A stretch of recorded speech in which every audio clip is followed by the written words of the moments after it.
We begin tonight with a teenager being sentenced for assaulting another teen near Lake Pleasant. The attack happened back in April and it was all caught on camera. Good evening and thanks so much for joining us. For 12 News at 10, I'm Kariva Devine. And I'm Troy Hayden. Mark is off tonight. The first and so far only suspect arrested in this beating agreed to a plea deal. But it's yet another group beating of a teenager. 12 News journalist Bianca Bono joins us live in the newsroom with more on this. Bianca? Yeah, well, the 17-year-old agreed to plead guilty to aggravated assault, a Class 6 undesignated felony, meaning as long as the teen completes his probation, it will be reduced to a misdemeanor on his record.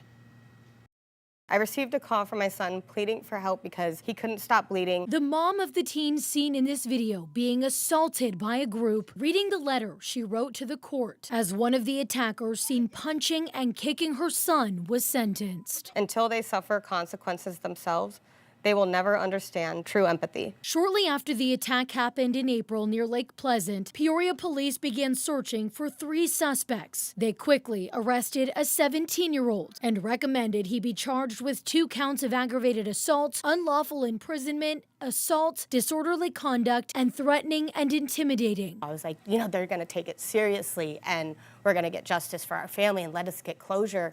And here we are 2.5 months later. The 17-year-old's case remained in juvenile court, and he agreed to plead to 1 count of aggravated assault, a Class 6 undesignated felony. He was sentenced to probation and community service. And if his probation is successful, the felony will be reduced to a misdemeanor on his record. Do I agree with what the sentencing is? No, because I don't even agree with the charges. The victim's mom, who asked not to be identified, is in shock. My son could have been killed.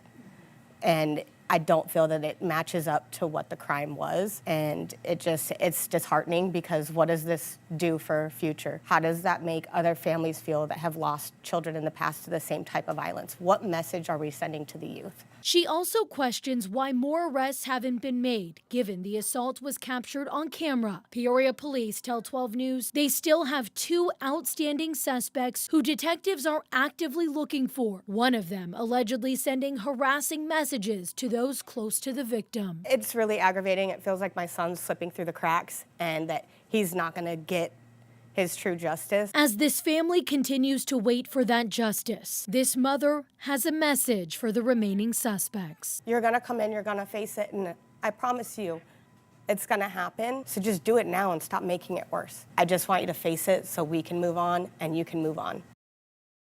Now, earlier this year, Prestons Law was signed into law, named after Preston Lord, who was beat to death by a group outside of a party in 2023.